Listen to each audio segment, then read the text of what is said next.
हाय दोस्तों, स्वागत है आप सभी का आपके अपने YouTube channel target with RB पर। तो हम जो है डीएलएड फर्स्ट सेमेस्टर विज्ञान के अतिलघुत्तरी प्रश्नों को आज डिस्कशन करेंगे, जो कि डीएलएड फर्स्ट सेमेस्टर के एग्ज़ाम के दृष्टि से बहुत ही महत्वपूर्ण है। तो चलिए वीडियो को शुरू करते हैं।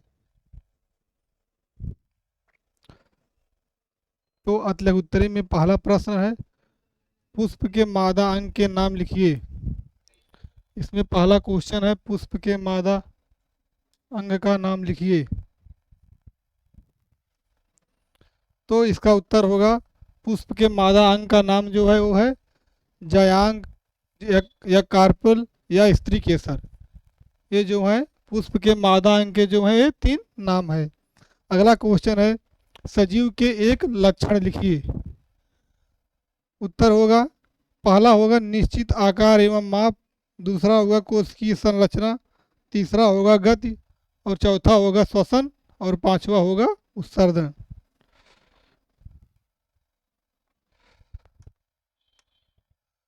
अगला क्वेश्चन है,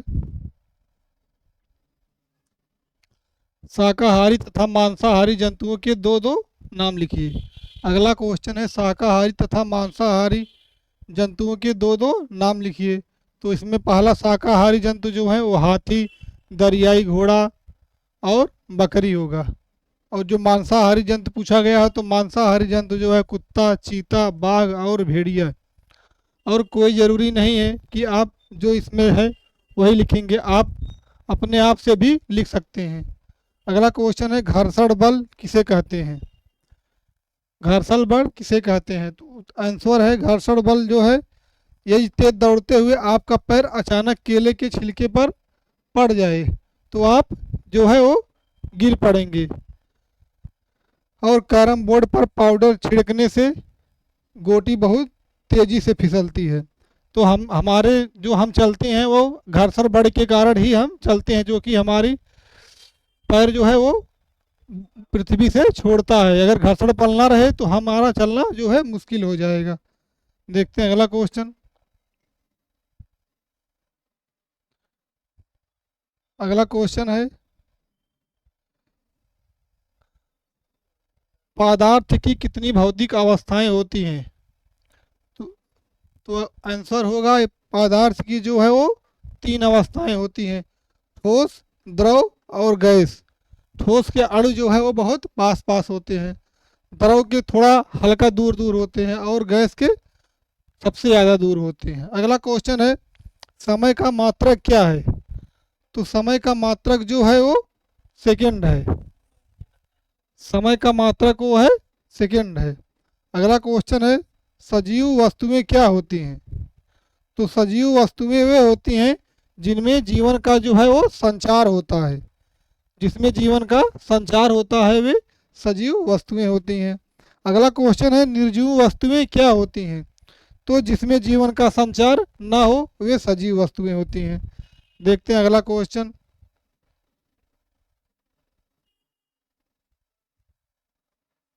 अगला क्वेश्चन है, सजीव एवं निर्जीव के बीच की कड़ी किसे कहा जाता है। तो सजीव एवं निर्जीव के बीच की कड़ी जो है वो हम विषाणु को कहते हैं। अगला क्वेश्चन है, पौधों में कितने भाग पाए जाते हैं। तो पौधों में जो है वो कुल तीन भाग पाए जाते हैं। पहला है जड़, दूसरा है तना और तीसरा है पत्ती। ये तीन भाग जो है पौधों में पाए जाते हैं। अगला प्रश्न है, पौधों में प्रजनन कितने प्रकार के से होता है। तो जो है पौधों में प्रजनन जो है वो तीन प्रकार से होता है। अगला क्वेश्चन।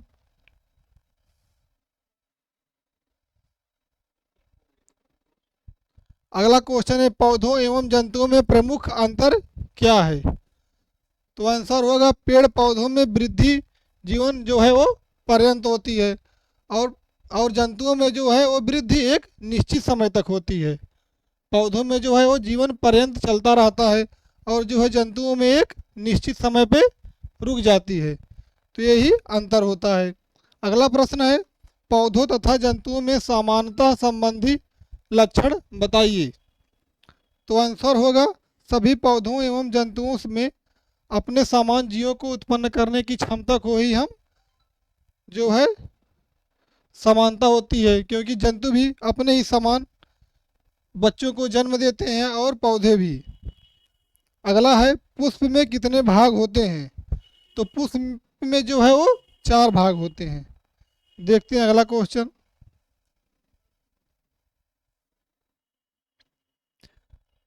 अगला क्वेश्चन है जीवधारियों में अनुकूलन किन कारणों से होता है। जीवधारियों में जो है वो अनुकूलन किन कारणों से होता है। तो जीवधारियों में अनुकूलन जो वातावरण, भोजन और तथा भोजन की उपलब्धता के कारण जो है वो होता है। अगला क्वेश्चन है संरचनात्मक अनुकूलन से क्या अभिप्राय है।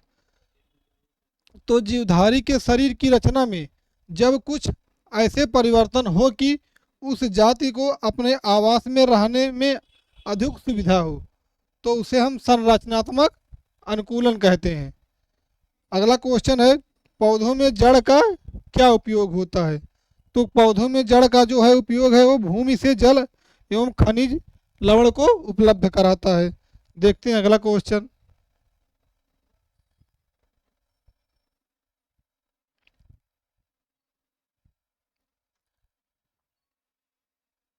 अगला क्वेश्चन है प्रकाश संश्लेषण क्या होता है।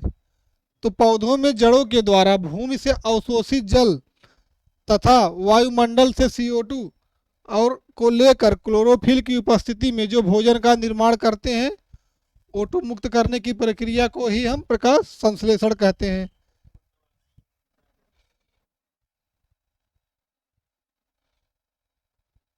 जैसे है कि 6 CO2 प्लस 12 H2O क्लोरोफिल की उपस्थिति में C6H12O6 प्लस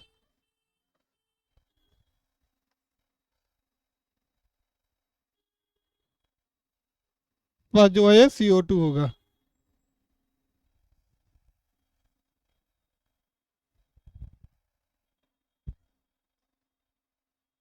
प्लस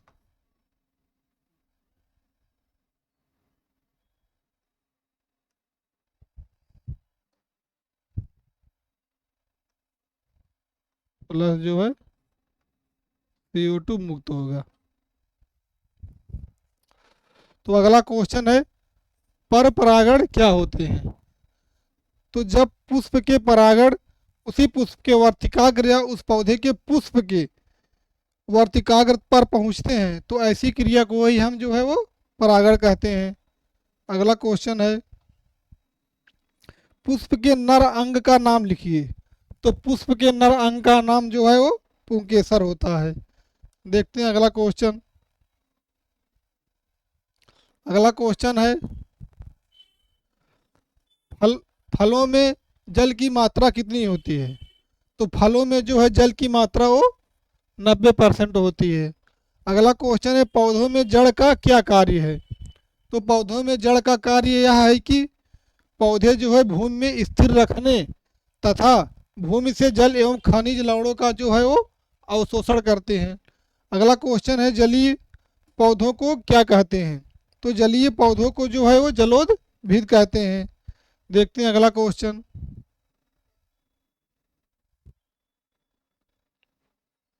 अगला क्वेश्चन है मछली के जल में रहने के लिए कौन कौन से अनुकूलन जो अंग है वो सहायक होते हैं।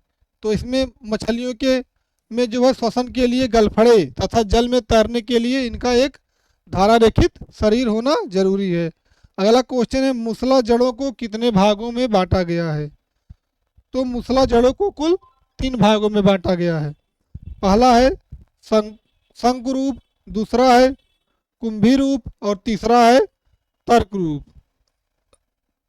अगला क्वेश्चन है अपस्थानिक जड़ों में भोजन एकत्रीकरण के कारण क्या परिवर्तन होता है।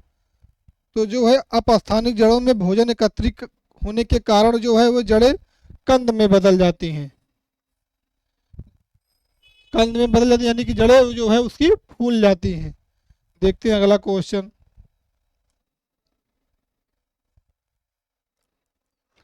अगला क्वेश्चन है अमरबेल पौधे का सामान्य परिचय दीजिए। तो अमरबेल एक परजीवी जो है वो पौधा होता है जो अपना जीवन चूसक जड़ों के द्वारा पोषक पौधे से लेता है। अगला प्रश्न है मूलांकुर से विकसित होने वाली जड़ कौन सी है। तो मूलांकुर से विकसित होने वाली जड़ों को ही हम मूसला जड़ कहते हैं। अगला क्वेश्चन है आर्द्रता ग्राही जड़ें क्या है।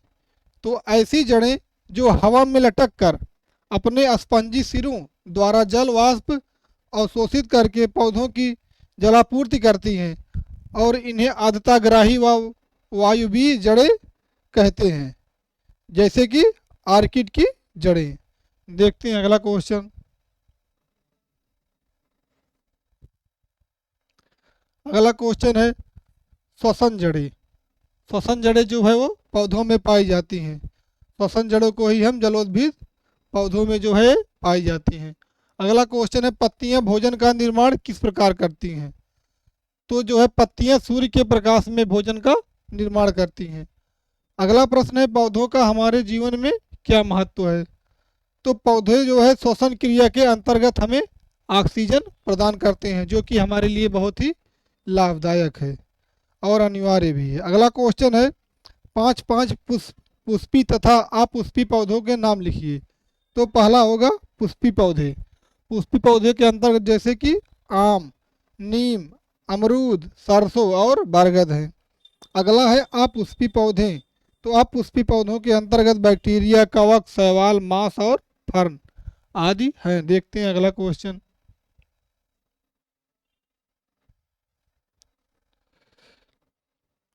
अगला क्वेश्चन है दो कवकों के नाम लिखिए। तो इसमें पहला है कुकुरमुत्ता का पौधा, दूसरा है राइजोपस का पौधा। अगला क्वेश्चन है किन्हीं तीन पौधों के नाम लिखिए जिनमें जड़, तना तथा पत्ती नहीं होते हैं। तो पहला है बैक्टीरिया, दूसरा है कुकुरमुत्ता, तीसरा है स्पायरोगायरा।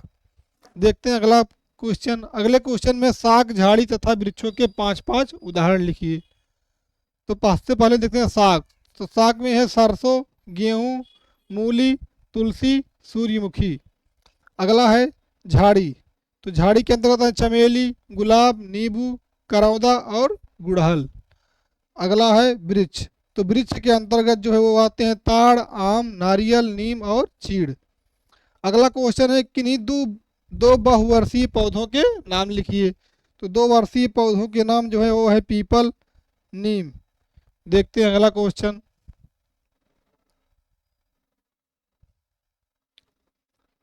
अगला क्वेश्चन है नर तथा मादा युग्मक को मिलाने की विधि जो है वो क्या कहलाती है। तो यह विधि जो है निषेचन कहलाती है। नर और मादा मिलाने वाली विधि को ही जो है वो निषेचन कहते हैं। अगला क्वेश्चन है बीजों का प्रकीर्णन किसकी सहायता से होता है। तो बीजों का प्रकीर्णन जो है वो जल भी द्वारा होता है, वायु के द्वारा होता है, स्फुटन के द्वारा होता है और ये जंतुओं के द्वारा भी होता है और यह मनुष्यों के द्वारा भी होता है। अगला प्रश्न है पत्तियों का रंग हरा क्यों होता है। तो पत्तियों का रंग जो है वो क्लोरोफिल की उपस्थिति के कारण जो है इसका रंग हरा होता है। अगला क्वेश्चन है लंबाई का यसाई मात्रक क्या है। तो लंबाई का जो है यसाई मात्रक वो मीटर होता है। अगला क्वेश्चन है 12 इंच बराबर कितना होता है। तो 12 इंच बराबर जो है वो 1 फुट होता है। देखते हैं अगला क्वेश्चन।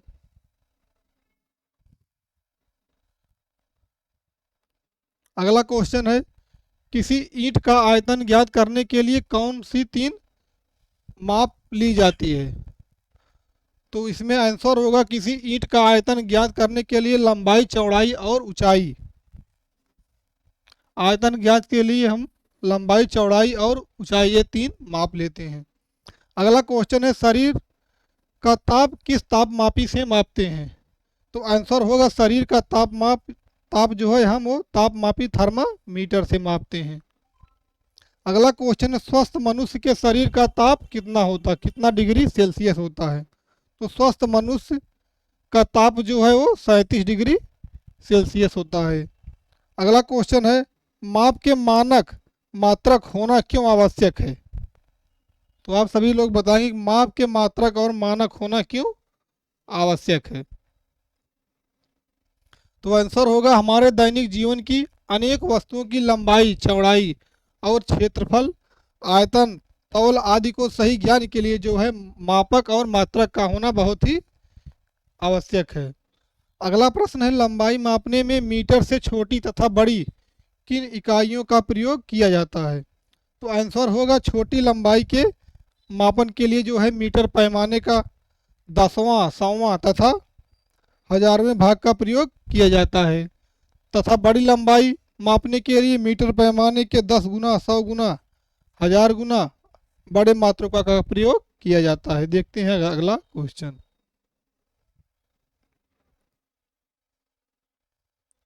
अगला क्वेश्चन है, खेत का क्षेत्रफल प्रायः किस मात्रक में मापते हैं। तो आंसर होगा खेत का क्षेत्रफल प्रायः डेसी मल, एकड़, हेक्टेयर व देसी भाषा में बीघा में मापते हैं। अगला क्वेश्चन है, किसी घन में लंबाई व चौड़ाई तथा ऊंचाई सदैव कैसी होती है। तो जो है घन में लंबाई, चौड़ाई तथा ऊंचाई सदैव एक दूसरे के बराबर होती है, सदैव एक दूसरे के बराबर होती हैं। अगला क्वेश्चन है, आयतन किसे कहते हैं। तो किसी वस्तु के द्वारा घेरे गए स्थान को उस वस्तु का जो है वो आयतन कहलाता है। घेरे गए स्थान को ही हम आयतन कहते हैं। अगला प्रश्न है, यम के यस पद्धति में मूल मात्रक क्या है। तो यम के यस पद्धति में जो है वो लंबाई, द्रव्यमान और समय। अगला क्वेश्चन है, गति के कितने प्रकार हैं। तो गति के जो है वो 4 प्रकार हैं।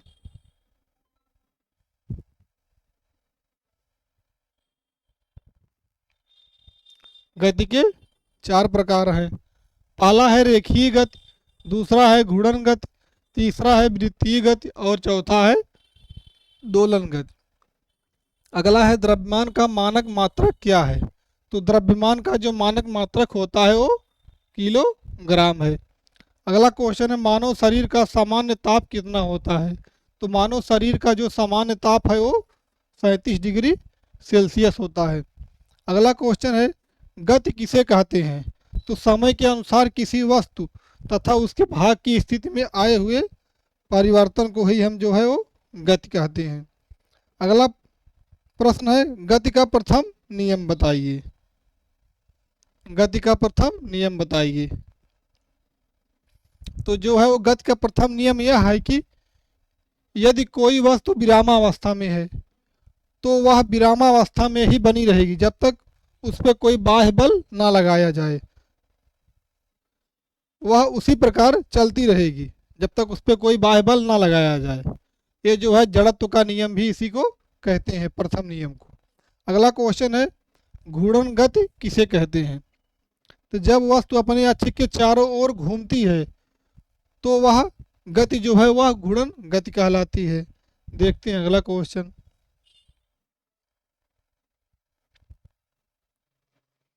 अगला क्वेश्चन है, वृत्तीय गति किसे कहते हैं। तो जब कोई वस्तु अपने वृत्ताकार मार्ग पर गति करती है तो उसे हम वृत्तीय गति कहते हैं।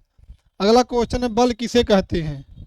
तो बल वह धक्का या खिंचाव है जो एक वस्तु से दूसरे वस्तु की ओर पर आरोपित करता है, उसे हम जो है बल कहते हैं। अगला क्वेश्चन है, दोलन गति किसे कहते हैं। तो जब कोई वस्तु अपनी माध्य स्थिति के दोनों ओर गति करती है तो उसे जो है हम दोलन गति कहते हैं। देखते हैं अगला क्वेश्चन।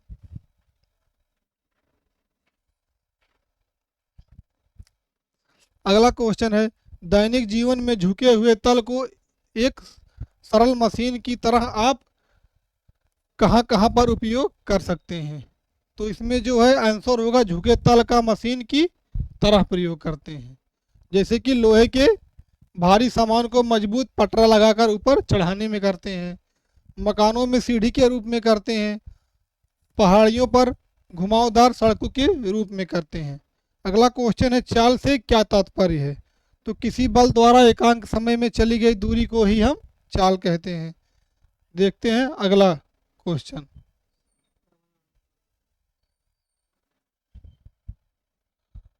चाल का जो है वो सूत्र होता है चाल बराबर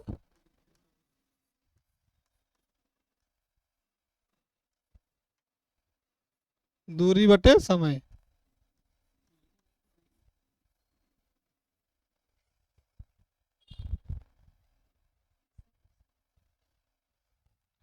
अगला क्वेश्चन है, किसी गतिमान वस्तु की दशा में परिवर्तन कैसे किया जाता है। तो किसी गतिमान वस्तु की दिशा में परिवर्तन जो है वो बल लगाकर किया जा सकता है। अगला प्रश्न है, बल के कितने प्रकार होते हैं। तो बल के जो है वो 5 प्रकार होते हैं। पहला है पेशीय बल, दूसरा है गुरुत्वीय बल, तीसरा है चुंबकीय बल, और चौथा है घर्षण बल, और पांचवा है विद्युतीय बल। अगला प्रश्न है, विद्युतीय बल किसे कहते हैं। तो वह बल जो विद्युत धारा के कारण उत्पन्न होता है, वह कार्य करता है, उसे हम विद्युतीय बल कहते हैं। अगला प्रश्न है, पदार्थों की विलेयता से क्या आशय होता है। तो जो पदार्थ पानी में अदृश्य हो जाते हैं, अर्थात वे पानी में घुल जाते हैं, अतः हम कह सकते हैं कि यह पदार्थ जो है वह विलेयता है। देखते हैं अगला क्वेश्चन। अगला क्वेश्चन है, पदार्थों के पृथकता की आवश्यकता आवश्यक विधियों के नाम बताओ कि किस प्रकार हम पृथक कर सकते हैं पदार्थों को। तो पहला है बीनना, यानी कि उसको हम बीन के पृथक कर सकते हैं। दूसरा है कि चालन द्वारा। तीसरा है छान कर भी हम उसको पृथक कर सकते हैं पदार्थों को। और चौथा है वाष्पन द्वारा, और पांचवा है आसवन विधि द्वारा। अगला प्रश्न है, थर्मामीटर क्या होता है। तो थर्मामीटर जो है वो शरीर के इसके ताप मापा जाता है थर्मामीटर के द्वारा। अगला प्रश्न है, यसाई मूल राशियों की संख्या कितनी है। तो यसाई मूल राशियों की संख्या जो है वो 7 होती है। अगला प्रश्न है, चुंबक की सर्वप्रथम खोज कहाँ पर हुई। तो चुंबक की सर्वप्रथम खोज जो है वो मैग्नीशिया में हुआ। देखते हैं अगला प्रश्न।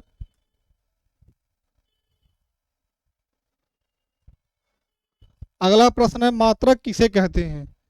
तो मात्रक वे होते हैं भौतिक राशि के मापन के लिए राशि के निश्चित परिमाण को मानक मान लिया जाता है, इसी मानक को ही हम मात्रक कहते हैं। अगला प्रश्न है, ऋणात्मक आवेश किसे कहते हैं।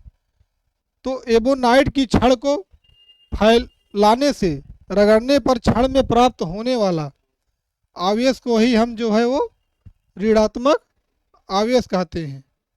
देखते हैं अगला क्वेश्चन, नैनो सेकेंड कितने सेकेंड के बराबर होता है।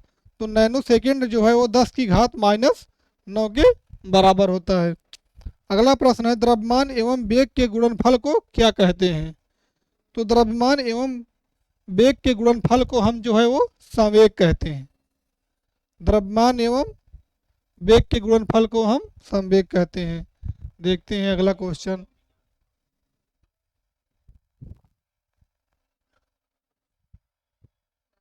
अगला क्वेश्चन है, बल एवं विस्थापन, बल गुणे विस्थापन क्या कहलाता है।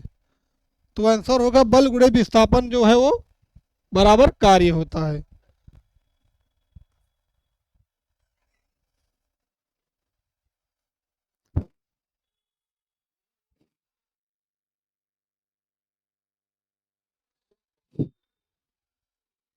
अगला क्वेश्चन है, कोई कण संवेग में जितने कोण में घूमता है, तो इस घूर्णन गति को क्या कहते हैं। तो इस घूर्णन गति को जो है हम वृत्तीय गति कहते हैं। अगला क्वेश्चन है, चुंबकीय बल किसे कहते हैं। तो किसी चुंबक द्वारा चुंबकीय पदार्थों पर लगाया गया बल ही जो है वो चुंबकीय बल कहलाता है। अगला क्वेश्चन है, पदार्थ की कितनी अवस्थाएं होती हैं। तो आप सही लोग बताएंगे पदार्थ की कितनी अवस्थाएं होती हैं।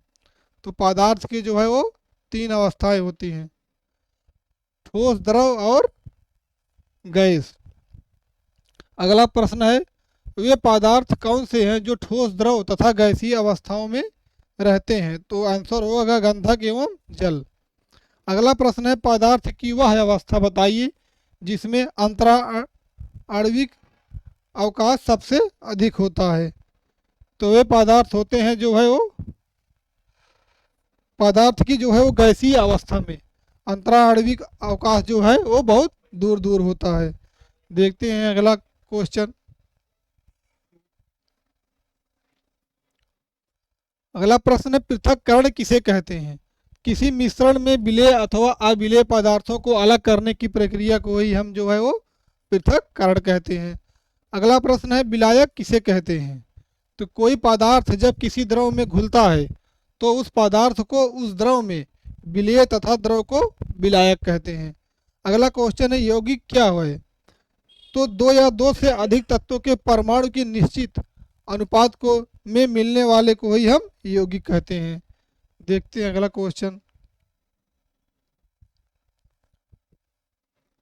अगला प्रश्न है पृथक्करण की कोई दो विधियां बताइए। तो पहला है भाप आसवन, दूसरा है प्रभाजी आसवन। देखते हैं अगला क्वेश्चन। तो मिश्रण किसे कहते हैं। ऐसे पदार्थ जिसमें दो या दो से अधिक यौगिकों अथवा तत्व दोनों अनिश्चित अनुपात में सम्मिलित हों उसे ही हम जो है वो मिश्रण कहते हैं। अगला क्वेश्चन है चीनी के शरबत में लकड़ी के कोयले के कुछ छोटे टुकड़े मिल गए तो आप इन्हें कैसे पृथक करेंगे। तो आंसर है जो है वो उसे हम छान कर पृथक करेंगे। अगला क्वेश्चन है द्रव्यमान किसे कहते हैं। तो किसी पदार्थ में जो है पदार्थ का जितना परिमाण मात्रा होता है उस वस्तु का द्रव्यमान जो है कहलाता है। देखते हैं अगला क्वेश्चन।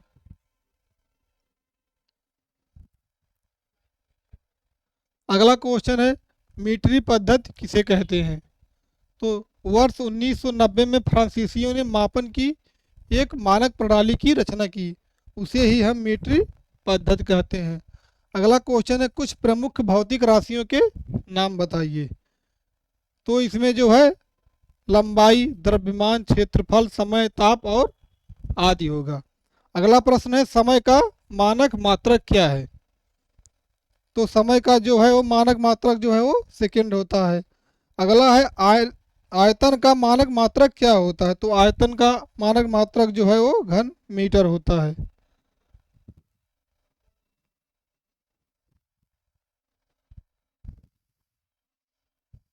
अगला क्वेश्चन है समय की अवधि का मापन किस प्रकार किया जाता है। तो समय की अवधि का मापन जो है सेकंड, मिनट, घंटा, दिन, माह अथवा वर्ष में जो है किया जाता है। अगला प्रश्न है क्षेत्रफल का मानक मात्रक क्या है। तो क्षेत्रफल का मानक मात्रक जो है वो वर्ग मीटर स्क्वायर होता है। अगला क्वेश्चन है स्वपोषी किसे कहते हैं। तो जो अपने भोजन का निर्माण स्वयं करते हैं उसे ही हम स्वपोषी कहते हैं। अगला क्वेश्चन है परपोषी किसे कहते हैं।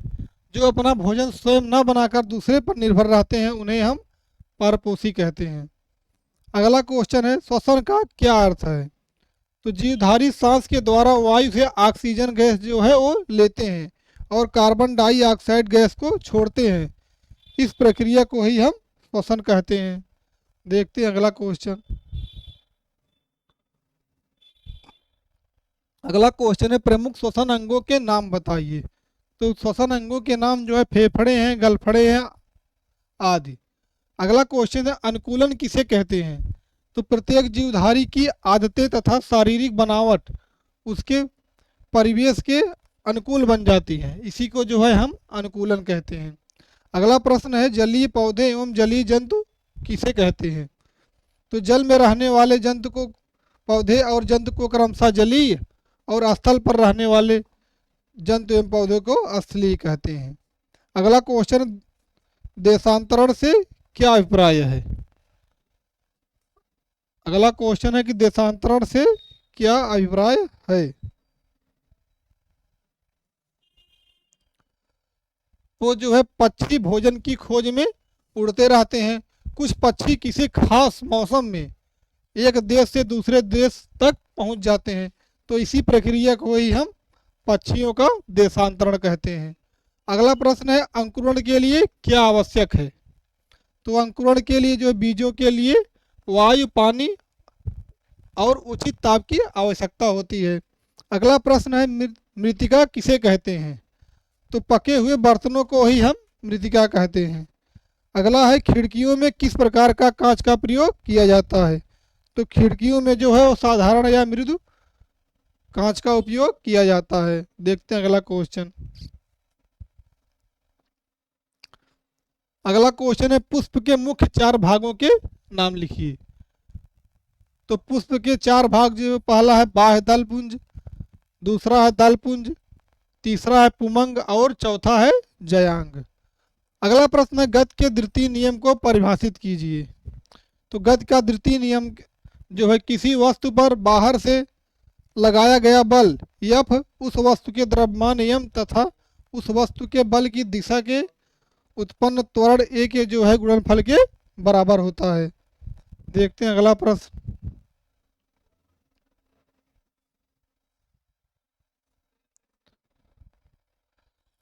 अगला प्रश्न है कि पारदर्शी तथा अपारदर्शी को स्पष्ट कीजिए। तो पारदर्शी तथा अपारदर्शी वे पदार्थ होते हैं जिनके आर पार हम जो है वो देख सकते हैं, वे जो है वो पारदर्शी कहलाते हैं। उनका यह गुण जो है पारदर्शिता होता है, जैसे कि पानी,